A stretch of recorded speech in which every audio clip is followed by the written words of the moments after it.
What are the exact accusations and conflict between these two groups? Let's hear from one of the spokesmen that would actually speak with us. What's the deal with the Muslim Brotherhood right now? How do you evaluate them? Have they become good? Have they cleaned up? Or are they still rather dirty? Well, no, they're the same organization that they've always been. You know, they want to implement Sharia.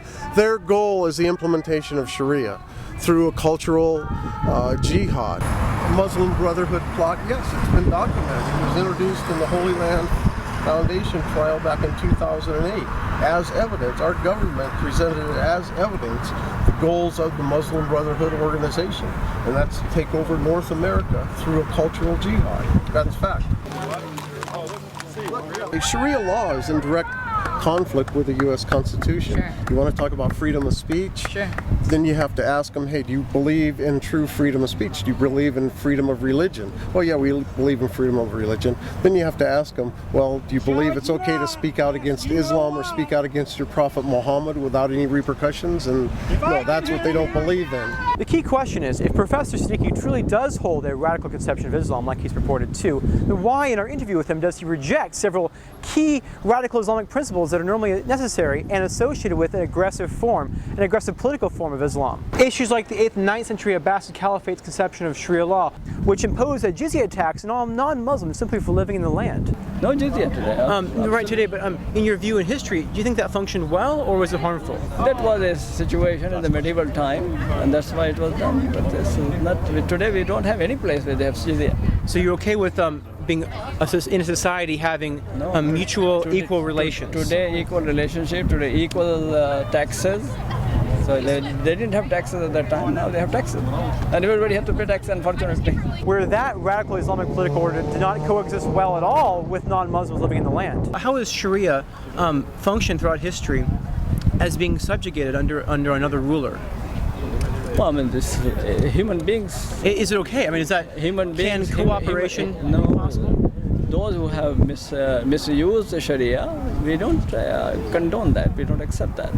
So Sharia is not to be imposed on anybody else. The Quran says very clearly, no compulsion in matters of religion. Does Siddiqi's position truly admit of having two different conceptions of Islam? One for when Muslims live in foreign lands under non-Islamic rule, like in Christian secular America, Europe, or Rome, and a second for when Muslims live in Islamic lands and Sharia is supreme. If Siddiqi does hold this exoteric and esoteric conception of Sharia, then it does pose a problem for him. Which does he mean? One, people who fear Sharia fear it simply because they think it to be a politically ambitious ideology when it is not. Or two, does he mean if people only knew the truth about Sharia, the ultimate truth, they wouldn't fear it, in fact, they would submit to it and follow it? They don't understand what Sharia is, and I would like them to learn a little more about Sharia. But we don't impose, we don't even ask that anybody else to do it. It's up to the people. What is your advice for advocating moderate Islam and the distinction between radical Islam? Very important. Radical Islam has no place in Islam. Islam is the religion of peace. Islam is the religion of harmony. Islam is the religion of moderation. In Islam, you have to interact with each other, understand each other. That's what Islam is all about. Now, the radicals say we are right, everybody else is wrong, we have nothing common with others. That is wrong. Whether it is among Jews, whether it is among Christians, among Hindus, Buddhists, or among Muslims. Listen to this Iranian-born woman explain her actual experiences with Sharia law. I was born in an Islamic country, and I understand Sharia law. Really? Very well. It is against Constitution. It is against freedom. Okay. It's against women. Mm-hmm. It's against everything that America and Americans believe. If Sharia law takes foothold in Orange County, what's Orange County going to look like? Like Iran. And how would they implement it in this country?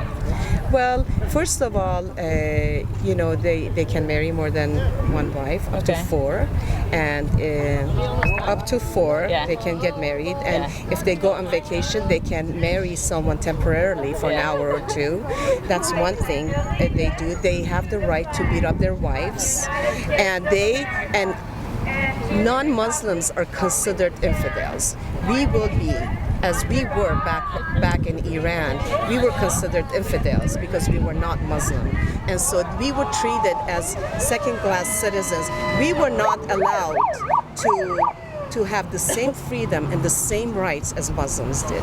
So you're okay with being in a society having a mutual equal relations? Today, equal relationship. How do we account for this discrepancy between what is actually practiced by the Sunnah and what Siddiqi says is a true conception of Islam? The most straightforward answer is that Siddiqi interprets a version of Islam that Iran does not hold, and he says they should. Yet the theory still has to be answered whether he is conceiving of the other type of Islam, the one practiced in Iran, the more radical version, isn't a type of ideal version which he really wishes could be practiced, but can't be practiced in the Del al-Harb in America, Europe, or Rome, but can only be practiced in places where Sharia law governs the land. The protest spokesman's position can best be characterized this way, where Siddiqi is advocating an exoteric conception of Islam for the Del al-Harb, and esoteric one for the Del al-Islam. And two, the type of Islam that he advocates publicly here is for the Del al-Harb, and the radical type, the more ideal type, is to lie dormant until at such time that the Sunnah can extend it to be the highest law in America.